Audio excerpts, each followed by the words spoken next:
News देख रहे हैं आप। मैं हूं आपके साथ शीरीन। ताल ठोक के स्पेशल एडिशन में आप सभी का बहुत स्वागत है। 2020 में बिहार और 2021 में पश्चिम बंगाल, ये बीजेपी का मिशन है, जिसके लिए बीजेपी मिशन पश्चिम बंगाल में जुट गई है। बीजेपी अध्यक्ष जेपी नड्डा और गृह मंत्री अमित शाह खुद तृणमूल की जमीन पर पश्चिम बंगाल में कमल खिलाने के लिए कमान संभालने जा रहे हैं।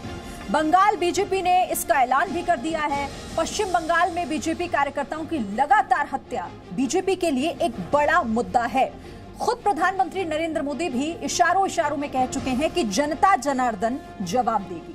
और बीजेपी के शाह अमित शाह ने कहा है कि बीजेपी 2/3 बहुमत से पश्चिम बंगाल जीत रही है।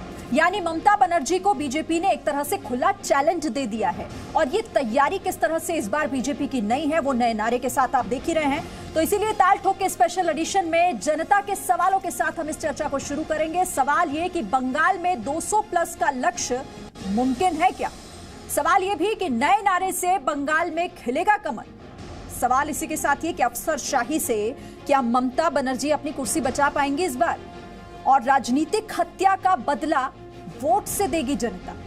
और सबसे बड़ा सवाल तो यही कि इस बार किसका होगा बंगाल, क्योंकि कांटे की टक्कर है। नाक का सवाल बीजेपी के लिए भी तो साफ का सवाल इस बार ममता बनर्जी के लिए भी, और दोनों ही पुरजोर तरीके से इस टक्कर में दिखाई दे रहे हैं। और इसीलिए ये तमाम सवाल जो है वो अहम हो जाते हैं। मेरे साथ खास मेहमान इस चर्चा में शामिल होने के लिए जुड़े हुए हैं। एक एक करके मैं आपसे उनका परिचय कराती हूँ। मेरे साथ इस चर्चा में शामिल होने के लिए शहनवाज हुसैन, प्रवक्ता बीजेपी, हमारे साथ जुड़े हुए हैं। इसके साथ ही हमारे साथ सुनीत चोपड़ा, सीपीएम नेता, हमारे साथ जुड़े हुए हैं।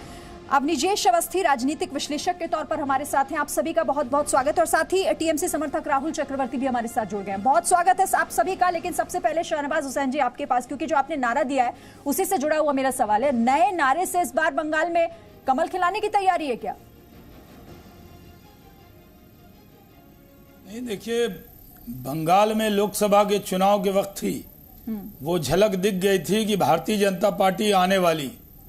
लोकसभा के नतीजे के बाद बंगाल में अब 2 ही पार्टी है, भारतीय जनता पार्टी और टीएमसी। टीएमसी अब पार्टी नहीं रही, बल्कि हत्या करने वाला एक दल हो गया है। हमारे कार्यकर्ता मारे जा रहे हैं, हमारे ऑफिस को आग लगाया जा रहा है, तृणमूल कांग्रेस के गुंडे के साथ पुलिस का पूरा संरक्षण है। और बंगाल में भारतीय जनता पार्टी को रोकने के लिए जिस तरह की साजिश हो रही है, हर साजिश को नाकाम करेंगे। नामुमकिन को जो मुमकिन कर दे, उसी का नाम अमित शाह है।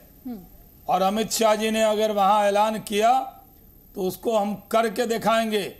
हम बंगाल में 2/3 बहुमत के साथ जीतेंगे और बंगाल में राइटर बिल्डिंग पर हमारा झंडा लहराएगा। दुनिया की कोई ताकत रोक नहीं सकती। कम्युनिस्ट पार्टी एक डेड फोर्स है, खत्म हो गई है। आज कम्युनिस्ट पार्टी के लोगों को सबसे पहले ममता जी ने हमला किया, कम्युनिस्ट पार्टी वालों को। और कम्युनिस्ट पार्टी के लोग जब डर गए, तो राजनीति में है जो डर गया वो मर गया। वो डर गए, लेकिन हम नहीं डरे। हम मुकाबला कर रहे हैं, गली में से लेकर मोहल्ले से लेकर कहीं भी, चाहे पूजा पंडाल हो, उसके लिए मुकाबला कर रहे। वो नहीं करने दिया जा रहा। कोई धार्मिक त्यौहार हो तो कोर्ट से इजाजत लेनी पड़ती है, नेता की रैली हो तो कोर्ट से इजाजत लेनी पड़ती है। हमारे नेता जाते हैं, यहाँ तक कि प्रधानमंत्री जी की सभा में भी डिस्टर्ब करने का काम तृणमूल कांग्रेस ने किया। ज्यादा दिन तक जिस तरह नदी की धारा को ज्यादा रोक नहीं सकते, उस तरह भारतीय जनता पार्टी को रोक नहीं सकते। ठीक है सर। पश्चिम बंगाल में हमारे सैकड़ों कार्यकर्ता ने अभी शहादत दी है। पूरी लिस्ट है शीरीन जी, मैं आपको गिना सकता हूं, उतना समय नहीं दे पाएंगे, देख लेना। सबके नाम हैं। और मैं कह देता हूं, कम्युनिस्ट पार्टी के जो वर्कर हैं वो कम्युनिस्ट पार्टी से चिरे हुए हैं कि वो ममता जी के लोग उन पर हमला कर रहे हैं, उनको मार रहे हैं, कांग्रेस वाले को मार रहे हैं। और ये लोग यहाँ टेलीविजन पर बैठ के ममता जी की पैरवी करते हैं। ठीक है शहनवाज जी, आप सवाल पूछ रहे हैं। सुनीत चोपड़ा जी, अब आप जवाब भी दीजिएगा इस सवाल के साथ कि अब जो राजनीतिक हिंसाएं होती आई हैं वो इतिहास है, वो अब इतिहास है, बस बहुत हो गया। आप बंगाल में परिवर्तन के बारे में, बंगाल का याद है मुझे वो दिन, मैं बंगाल में ही पढ़ा हूं, मैं सब जानता हूं। मुझे वो दिन बंगाल का याद है जब हावड़ा स्टेशन से मोयरा स्ट्रीट जाते वक्त 24 घंटे लगे थे श्यामा प्रसाद मुखर्जी फजलुल हक की मुस्लिम लीग की सरकार में थे उस वक्त, और जो रायट कलकत्ता में हुआ कहीं नहीं हुआ। उस तरह से हमने देखा है कि अडवाणी जी की यात्रा में क्या रायट हुई। मैंने उनको उसी दिन मैं पटना में तो सुनील चोपड़ा जी, आपको ये भी याद होगा ना कि पश्चिम बंगाल में राजनीतिक हिंसाओं का इतिहास क्या हाल है, वो भी आपको पता होगा, मुझे बताने की जरूरत नहीं होगी आपको। गुजरात देखा, और ये लोग खून की होली खेल के समझते हैं जीतते रहेंगे, लेकिन कौन खेलता है वहां? अगर रक्त रंजिश राजनीति वहां का इतिहास रहा है पश्चिम बंगाल का, तो उसके पीछे वजह क्या है? मैं आती हूँ ठीक है आपके पास सुनील चोपड़ा जी। राहुल चक्रवर्ती, रोक सको तो सीधे एक तरीके से चुनौती है आप लोगों के लिए, कैसे रोकेंगे ये जरा? बंगाल के बाद बिहार के बाद अब बंगाल। देखिए, मैं तो मेरा मित्र शहनवाज जी इतना देर से बोल रहे थे, मैं सुन रहा था। देखिए, शहनवाज जी को सपना देखना अच्छा लगता है तो सपना देखे, इसमें कोई बुराई नहीं। मैं तो मना भी नहीं करूंगा, सपना देखना चाहिए। हर पॉलिटिकल पार्टी को ये अपना अधिकार है जो सत्ता में आने का सपना देख सकता है। बंगाल में स्थिति कुछ ऐसी है जो पिछले 10 साल से ममता बनर्जी का यहाँ विकास का मुद्दा चल रहा है, और विकास का मुद्दा जो लेके ममता बनर्जी चल रही है उसका मुकाबला करने के लिए यहाँ पे जो भाजपा है उनका पास ना कोई हथियार है ना कोई वेपन है। तो इस बदले में 5 आदमी को यहाँ भेजा गया दिल्ली से कि वो राज्य जो बीजेपी या भाजपा है उनका ऊपर शहनाज जी लोग का भरोसा नहीं है। उनको मालूम है जो ये राज्य बीजेपी जो है, यहाँ का स्टेट बीजेपी, ये कुछ कर नहीं सकता है या ना कुछ किया है। तो आखिर में वो 5 लीडर वहां से लेके आए हैं जो यहाँ के प्लान करेंगे कैसा क्या हो सकता है। ठीक है, उसमें भी हम लोग आपत्ति नहीं है। आपत्ति किसमें है? ये जो कहानी कहा जा रहा है, ये मनगढ़ंत कहानी जो यहाँ पे हिंसा हो रहा है, वहां पे ये हो रहा है, वो हो रहा है। शहनाज जी को याद होना चाहिए, बहुत बार वो कलकत्ता आ चुके हैं। यहाँ पे जब बमपंथी था 34 साल से, यहाँ क्या क्या हुआ था, या नंदीग्राम से, सिंगूर से, मरीज झापी से, या नेताई से, यहाँ बहुत सारे किस्सा है जहाँ पे जेनोसिस हुआ था। मगर आज भी 10 साल में ऐसा एक भी घटना नहीं है जो ममता बनर्जी के लीडरशिप में बंगाल में घटे। तो यहाँ ये बेबुनियादी बात है, इस बात बेबुनियादी चक्रवर्ती। राजनीतिक हिंसाओं के आंकड़े मैं आपको बताऊंगी, आपको पता है, आप सिर्फ उनको दरकिनार कर रहे हैं। मेरे पास वो आंकड़े हैं, आप चाहेंगे तो मैं बता दूंगी। राजनीतिक हिंसा ममता बनर्जी के राज में हुआ उतना कभी नहीं हुआ। कैसी बातें कर रहे हैं आप राहुल चक्रवर्ती? मैं गिना देता हूँ। राजनीतिक हिंसाओं का इतिहास है, आखिर कैसे वहां की राजनीति रक्त रंजित रही है, ये इतिहास है पश्चिम बंगाल का। पार्टी के कार्यकर्ता को जो शहनवाज जी कार्यालय में भाजपा का वरिष्ठ नेता होने का बावजूद उनका बंगाल का इतिहास या माफ कीजिएगा, आप दोनों को मैं यहाँ पे रोकना चाहती हूँ। एक बड़ी खबर इस वक्त आ रही है पश्चिम बंगाल के मालदा से, जहां पर एक फैक्ट्री में ब्लास्ट हुआ है, और इस ब्लास्ट पर दरअसल राज्यपाल सरकार आमने सामने आ गई। फैक्ट्री में अवैध रूप से बन रहा था बम, ये राज्यपाल की तरफ से कहा गया, और फैक्ट्री में बम बनाने की खबर झूठी है, ये सरकार की तरफ से। यानी अब सरकार और राज्यपाल कैसे आमने सामने हैं इस पूरे मामले को लेकर बताया जा रहा है सरकार की तरफ से कि जो तकनीकी खराबी हुई उसकी वजह से धमाका हुआ। मालदा में जो फैक्ट्री में ब्लास्ट हुआ था, आपको जानकारी दे दें कि 5 लोगों की मौत उसमें हो गई थी और कई लोग घायल हुए हैं। इस पर राज्यपाल की तरफ से ये कहा गया है कि फैक्ट्री में अवैध रूप से बम बनाने का काम हो रहा था, लेकिन सरकार की तरफ से जो जानकारी दी गई, जो कहा गया कि फैक्ट्री में जो ये बम बनाने की बातें कही जा रही है, ये खबरें झूठी हैं, तकनीकी खराबी की वजह से धमाका हुआ है। बहरहाल एक बार फिर से अपनी चर्चा का रुख कर लेते हैं शाहनवाज जी। शाहनवाज जी, ये आरोप जिस तरीके से लगाया जा रहा है कि यहाँ पर बीजेपी जब से आई, बीजेपी ने जब से एंट्री की, बीजेपी ने जब से यहाँ पर अपने एक्टिव रूप में नजर आई है, तब से ये राजनीतिक हत्याएं और ये जो रंजिश का मामला ये लगातार बढ़ रहा है। आरोप उल्टा आप पर लगा रहे हैं शाहनवाज जी। तो देखिए, हमारे पास तो शिरीन पूरा शाहनवाज, ये मैं आपको बता दूं कि हमारे कार्यकर्ताओं की हत्या बड़ी तादाद में हुई। पंचायत का चुनाव हुआ तो हमें अपने सरपंच को, पंचायत के जो चुनाव लड़े हुए लोग, जीते हुए लोगों को झारखंड में रखना पड़ा। उनको अगर मैं लिस्ट बनाऊं, ये तन्मय सात्रा की हत्या हुई, अजय मंडल की हुई, सुनील मंडल की हुई, चंदन शॉ की हुई, शांतनु घोष की हुई, जयदेव बर्मन की हुई, और हरदन मृधा की हुई, रमन सिंह की हुई, शिशुपाल की हत्या की इन्होंने। 13 अप्रैल को इन्होंने नितिन मंडल की, पलटू मंडल की, संदीप घोष की हत्या की, रामपत बोरा की, तापस पाल की, निरंजन गोपे की, दामोदर मंडल की, दीपक महतो की, लाल मोहन महतो की। मैं बता देता हूँ ना, पूरा देश जानेगा। दुलाल कुमार की, त्रिलोचन महतो की, तपन मंडल की, दुलाल भामुक की, विशुंधुन टुड्डू की, जगन्नाथ टुड्डू की, अजीत घोष की इन्होंने हत्या की। अमीरुल इस्लाम तक की हत्या कर दी। हमारे तो माइनॉरिटी के कार्यकर्ता भी मार डाले इन्होंने।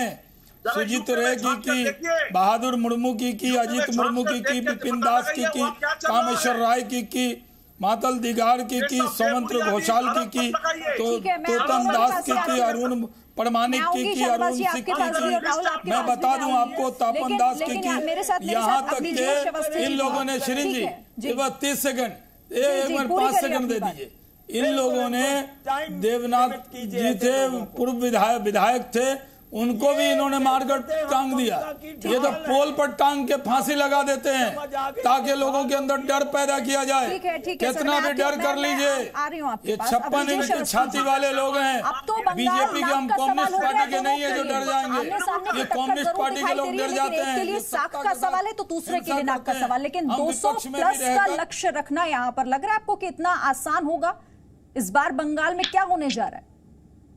शिरीन जी, क्या कभी लेफ्ट पार्टीज को लगता था कि ममता बनर्जी उनको हटा करके पश्चिम बंगाल में सरकार बना पाएंगी? क्या कभी लगता था कि उत्तर प्रदेश में 325 सीटें भाजपा की आएंगी?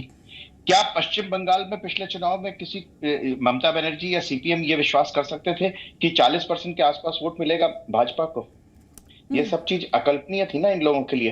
आज भी अकल्पनीय। राहुल चक्रवर्ती कहते रहे सपने लेते रहे, सपने वो ले रहे हैं। दरअसल वास्तव में पश्चिम बंगाल की भद्र जनता ने मन बना लिया है। इस लगातार पिछले 4 दशक से पश्चिम बंगाल में जिस तरीके से वहां से फैक्ट्री, रोजगार, सारी विकास के तमाम रास्ते, मिल, फैक्ट्रियां सब बंद हो चुकी हैं। पश्चिम बंगाल की आम जनता ने विकास के रास्ते पर चलने का मन बना लिया है, संकल्प जिसका एक दर्शन लोकसभा चुनावों में देख चुकी है। और इस बार बिल्कुल निश्चित है कि पश्चिम बंगाल की भद्र लोग बीजेपी को उस वहां पर सरकार के रूप में देखना चाहती है, ताकि पश्चिम बंगाल और कोलकाता जो पूरे पूर्वोत्तर भारत का, पूरी भारत का एक सबसे बड़ा व्यापारिक केंद्र होता था, बिजनेस सेंटर होता था, आज कोलकाता कहाँ है? कौन रिस्पॉन्सिबल है? सुनीत चोपड़ा तो खैर उनका तो इस देश से कोई लेना देना नहीं। वो बिहार में आज की सबसे बड़ी पार्टी आरजेडी है, बीजेपी नहीं है। वो तानाशाह के साथ है और खुद भी जहां रहते हैं तानाशाही चलाते हैं। केरल में चले तो आजकल गोल्ड की स्मगलिंग में पकड़े जा रहे हैं वहां पे सारे लोग, ठीक है ना। उनका काम तो ये है, इसलिए सीपीएम तो ना ही बोले कुछ तो ज्यादा। आप फंसे हुए हैं गोल्ड स्मगलिंग में। नहीं तो सुनीत चोपड़ा जी, इस बार भी आप बिहार की बात कर रहे हैं तो बंगाल में भी वही गठबंधन देखने को मिलेगा क्या? सुनीत चोपड़ा जी और तो बंगाल में भी कांग्रेस का हाथ थाम कर ही चुनाव लड़ेंगे क्या इस बार भी? के आधार की बात क्यों नहीं करते सर आप? कश्मीर की फोटो कह करके फिलिस्तीन की फोटो लगाता है, ये इतना बड़ा झूठा आदमी है। ये सीपीएम वो है जो कहती है कि कश्मीर में देखो मानवाधिकार का कैसे उल्लंघन हो रहा है। वो फोटो किसकी की थी? फिलिस्तीन की। ये इतने बड़े झूठे हैं ये। अच्छा ठीक है, नहीं अब नीतीश जी हम बात पश्चिम बंगाल की कर रहे हैं तो लगता है उसी पे रहना चाहिए। शाहनवाज हुसैन ठीक है, मैं आती हूँ अवनीश जी आपके पास। और जब सामने आया तो अवनीश जी मैं लौटती हूँ आपके पास। शाहनवाज हुसैन जी, बंगाल के बाद अब माफ कीजिएगा बिहार के बाद अब बंगाल विजय की तैयारी, लेकिन बिहार में भी कोई यहाँ पर आपके लिए टक्कर कम नहीं थी, टक्कर तो वहां भी बराबरी की थी, तो यानी मुश्किल तो यहाँ भी होने वाली है। इतनी आसान रहा तो बंगाल की भी नहीं है। 200+ का लक्ष्य, बड़ा लक्ष्य है। बिल्कुल देखिए, बिहार में हम लोग भारतीय जनता पार्टी 53 सीट से हम 74 पे आए हैं। और ये सही है कि हमारे इलाही जो जेडीयू है उसका परफॉर्मेंस जो है वो उम्मीद के मुताबिक नहीं हुआ, क्योंकि लोजपा ने उन सब सीटों पर उम्मीदवार दे दिए तो थोड़ा उनको कई सीटों का नुकसान हुआ है। लेकिन हम ईमानदारी से लड़े हैं और बिहार की जनता ने लगातार, अरे भाई एक सीट आगे आप कहाँ हैं भाई? ईमानदारी से नहीं लड़े। चोपड़ा जी पूरे देश से खत्म हो गए, त्रिपुरा से हमने उखाड़ फेंका आपको, त्रिपुरा से हट गया, केरल में भी हटा देंगे, आप चिंता मत कीजिए। क्या हो अभी गया? बिहार के बाद आप बंगाल, क्यों बंगाल के बाद सुनील केरल में चोपड़ा जी, आप लगेंगे। लोग जनता के केरल जनता में के फैसले का सम्मान करना क्यों नहीं जानते हैं? अरे अब जवाब जनता देने के दीजिए फैसले ना, का आप क्यों सम्मान करना परेशान हो सीखिए रहे हैं? सर। आप जीते तो जनता का समर्थन, और अगर आप नहीं जीते तो ईवीएम में खराबी या फिर घोटालेबाजी, ये सही है सर? देखिए चोपड़ा जी, बिल्कुल, बंगाल ये करते आप हैं। जब जीत गए अरे केरल में तो इस बात कैसे का जीत सत्य गए? है। आपका मतलब आपको आपके मैं बता मुताबिक दूं, बनाया हुआ सत्य चिंता मत सत्य, कीजिए। बाकी दूसरा अगर कुछ बोले तो वो झूठ हो जाता है। उसके अलावा और कुछ राहुल नहीं है चक्रवर्ती, इनके पास। सियासी हिंसा से ही बनेगी क्या इस बार भी बात पश्चिम बंगाल में? अरे भाई मैं थोड़ा याद दिलाना चाहता हूँ, आप बिहार का बात कर रहे हैं चाचा, ना? आप बोलने तो बिहार देते में नहीं है चाचा जी। प्रधानमंत्री को कितने बार आना पड़ा, एक नौजवान लीडर का विपक्ष, वो तेजस्वी प्रसाद एक नौजवान था, उसका खिलाफ प्रधानमंत्री को सहम आना पड़ा बार बार। जहां पे यह बंगाल में ममता बनर्जी है, इतना आसान नहीं है आप लोग को। ममता बनर्जी को विकास का मुद्दा लेकर चले हैं और बेबुनियादी बात लेकर कोई लोकसभा में भी ऐसे डराते थे उत्तर आप। प्रदेश को झांक कर देखिए क्या लोकसभा में भी बना कहते थे उत्तर प्रदेश बीजेपी को खाता नहीं खोलने देंगे। ये बंगाल ये है, ना लोकसभा में हम कैसे जीत गए? राजनीति नहीं चलेगा शर्मा जी। चक्रवर्ती बंगाल में जात के साहब, राजनीति लोकसभा नहीं में चलेगा। देखा हम कैसे जीत गए। शर्मा जी, बंगाल अभी में आप तो लोग जितना बिहार झूठा झांकी है, झूठा असली ये फैलाएगा। बंगाल बाकी राहुल है। चक्रवर्ती, मेरे सवाल का जवाब भी दीजिए। सियासी हिंसा से ही क्या इस बार भी बंगाल जीतेंगे? यही आपका एजेंडा है। मुद्दे में यही बात है ना कि सियासी हिंसा से ही इस बार भी। गद्दी खाली करो, भारतीय जनता पार्टी आती है। आपने अमित मालेकर जी को भेजे हैं, मैं नाम लेकर बोल रहा हूँ, जो फेक न्यूज का मास्टर है, तो अभी फेक न्यूज करना चालू कर दिएगा। सोशल साइट में फेक न्यूज करना शुरू हो रियल न्यूज जाएगा। मिलेगा, तो बंगाल ये आपको बिहार नहीं है। न्यूज मिलेगा कि बंगाल में बंगाल है, की सरकार गई, विभाजन का राजनीति, भाजपा जात आने का वाली राजनीति, है, धर्मीय विभाजन नहीं चलेगा। जाने वाली ये आप है, जान कितना के हुकूमत देखिए। करेंगे? और 10 साल पिछले मौका 10 साल मिल में गया, ममता बनर्जी कोई को विकास परफॉर्म का नहीं जो कर मुद्दा पाई लेके दीदी। चली है, वही अब आगे जाइए, बढ़ेगी। दीदी को भी आराम करने दीजिए, क्या जरूरत और है? सुनिए शर्मा जी, आप लोग, आपके पहले नेता पहले बिखर आप रहे बताइए हैं, आपका मुख्यमंत्री आपकी कौन है? पार्टी लोग चाह आपका रहे हैं। लीडर कौन है? ये आ रही है तक अमरीश जी पता नहीं आपके आपका। पास। मुख्यमंत्री जनता तय आपका करेगी, मुख्यमंत्री कौन बनेगा यही पता मुख्यमंत्री नहीं आपको। जनता तय करेगी। नहीं, हमारे वो यहाँ नहीं, जनता अगर क्या अगर करेगी? बिना ऐलान किया चेहरे था। के, अगर बिना चेहरे के उसके आप इतनी बात बड़ी करें, टक्कर दी जा आप सकती है करें। बिहार में, तो फिर आपको तकलीफ क्या है? आपको आप तकलीफ किस बात मुख्यमंत्री की करें, है? विधायक बनाएं। ठीक है, अवनीश जी, तो देख रहा है। अवनीश जी आपका कमेंट। सीट जीतेंगे लेकिन बंगाल और में। दो सवाल। बीजेपी का परचम ठीक है, लहरा आ रही हूँ मैं। शाहनवाज जी आप भी एक सेकंड, और राहुल चक्रवर्ती आपके पास भी मैं वापस आऊंगी। अवनीश जी, दो बातें। एक तो सुनील चोपड़ा से मैं ये जानना चाहता हूं कि आप कोई आज दावा कर सकते हैं कि पश्चिम बंगाल में आगामी विधानसभा चुनावों में कम्युनिस्ट पार्टी या लेफ्ट फ्रंट अपना सरकार बना पाएगा? दूसरे, राहुल चक्रवर्ती के बिल्कुल साफ हो गया जब उन्होंने कहा आपका मुख्यमंत्री कौन है। इसका मतलब उनके भीतर ये भीतर विश्वास आ गया है कि सरकार बीजेपी की बन रही है, तो इसलिए वो पूछने लगे कि अब आपका मुख्यमंत्री कौन? चोपड़ा जी अपना उम्र का ख्याल करके बीच में मत बोलिए। आराम से, एक सेकंड सुनिए चोपड़ा, एक सेकंड सुनिए पहले आप। 50 वजह उठाएंगे आप। अवनीश जी बोलिए। बताइए ना, भाजपा से आए हुए हैं। आप एक बात बताइए सुनील चोपड़ा जी, आपकी उम्र का ख्याल करके कोई बीच में नहीं बोलता आपके, आप सबके बीच में बोलते हैं। ठीक है अवनीश जी कुछ तो बोलिए आप। आप राजनीतिक विश्लेषक हैं या भाजपा के बोलते हैं? आपके लोग तो बीच में बोल के और कुछ नहीं करते हैं, और जब बोलते नहीं है तो ये आतंकवाद फैलाते हैं। वो बात कि जिसमें उनको इस बात का पता है कि सरकार बीजेपी की बन रही है, इसीलिए वो पूछ रहे हैं ठीक है, मैं इसका जवाब ले लेती हूँ। मैं राहुल चक्रवर्ती से जवाब ले लेती हूँ। अवनीश जी, राहुल चक्रवर्ती, आप लोगों ने भी मान लिया है क्या कि बीजेपी आ रही है पश्चिम बंगाल में? मैंने ये बताया, जो हम लोग को लीडर सामने है, हमारा लीडर ममता बनर्जी सामने है, वो सामने से नेतृत्व देगी। और ये मालूम है बंगाल की आम को, जो ममता बनर्जी का लीडर में इतना साल हम लोग ले रहे हैं, आगे भी चलेगा।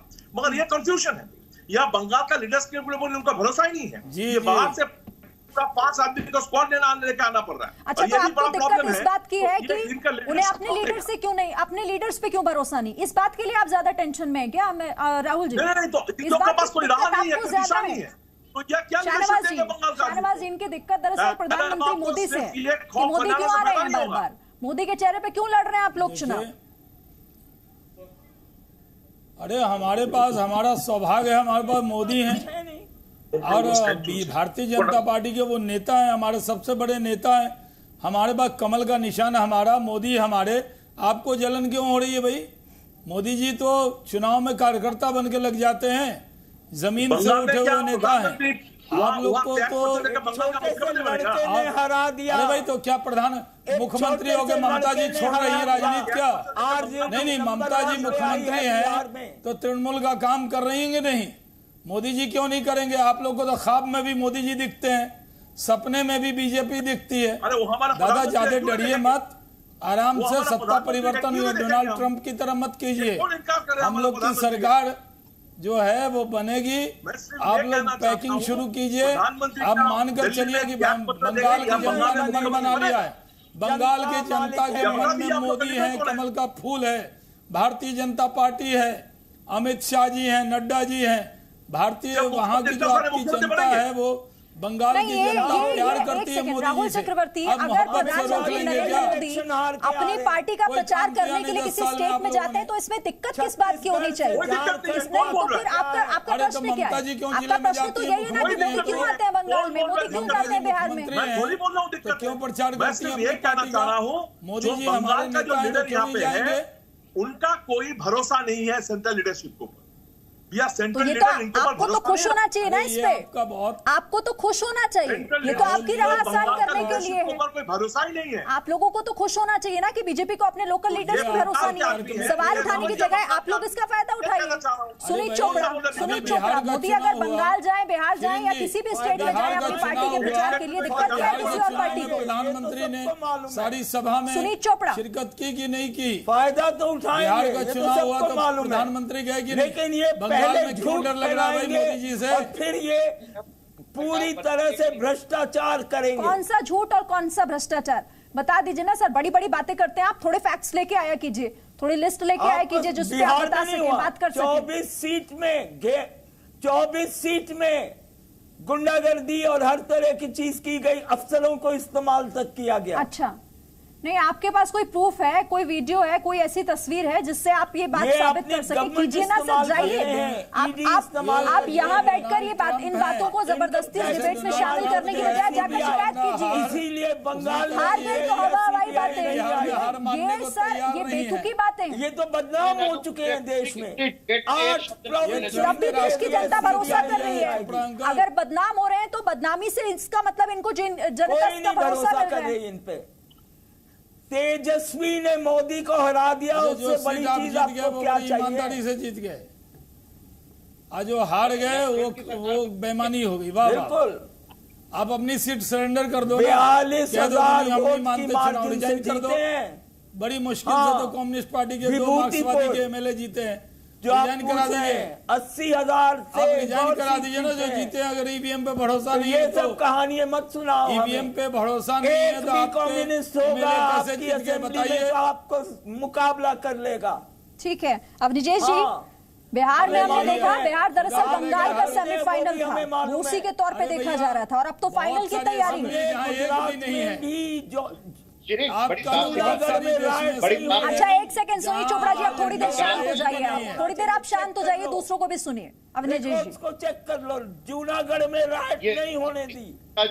चोपड़ा का ना माइक डाउन करा करिए, नहीं तो इनके साथ बैठने नहीं आप बोलिए सर, मेरे पास टाइम कम है, जल्दी बोलिए। जी, पश्चिम बंगाल में पिछले 6 सालों से लगातार भाजपा ने अपनी संगठनात्मक क्षमता और केंद्र सरकार के कार्यों का जो उदाहरण प्रस्तुत किया है, उससे बिल्कुल पूरी तरह से 100% तय है कि अगली बार विधानसभा के चुनावों में भाजपा बहुमत प्राप्त करके अपनी सरकार बनाने जा रही है। ये जो भय है इनके चेहरों पर दिखाई दे रहा है, उसका मूल कारण यही है। ठीक है सर, बहुत शुक्रिया आप सभी का हमारे साथ चर्चा में शामिल होने के लिए, क्योंकि बिहार के बाद अब बंगाल की तैयारी, और ये नाक का सवाल भी है और ये साख का सवाल भी, और इसीलिए 200+ की तैयारी के साथ और एक बड़ी रणनीति के साथ यहाँ पर बीजेपी मैदान में उतरी है, और एक नए नारे के साथ। बहुत शुक्रिया आप सभी का हमारे साथ चर्चा में शामिल होने के लिए। आगे बढ़ते हुए एक बड़ी खबर आपको बता देते हैं जो कि अहमदाबाद से आ रही है। अहमदाबाद में बढ़ते कोरोना को लेकर एक बड़ा फैसला लिया गया है। अहमदाबाद में कर्फ्यू लगाया जाएगा, रात 9 बजे से लेकर सुबह 6 बजे तक कर्फ्यू लगाया जाएगा अहमदाबाद में। ये बड़ी खबर इस वक्त अहमदाबाद से, क्योंकि वहां पर जो कोरोना संक्रमण के मामले हैं वो लगातार बढ़ रहे हैं, और इसीलिए ये एहतियातन बड़ा फैसला लिया गया है। कर्फ्यू लगाया जाएगा, रात 9 बजे से लेकर सुबह 6 बजे तक लोगों को जुटने से रोका जाएगा, क्योंकि संक्रमण के मामलों में जिस तरीके से इजाफा हो रहा है उसी को देखते हुए ये बड़ा फैसला। राज्य सरकार ने यह निर्णय लिया है कि कल से 20 नवंबर से हम रात में 9 बजे से सुबह 6 बजे तक का कर्फ्यू अहमदाबाद सिटी में लगाएंगे और जब तक ये संक्रमण की परिस्थिति कंट्रोल में नहीं आएगी और जब तक ये बिल्कुल कम नहीं होगा तब तक ये कर्फ्यू लागू रहेगा। तो बढ़ते कोरोना संक्रमण को देखते हुए ये अहम फैसला लिया गया। अब आगे बढ़ते हैं, आगे खबरों से आपको रूबरू कराएंगी मेरी सहयोगी आदित्य अवस्थी।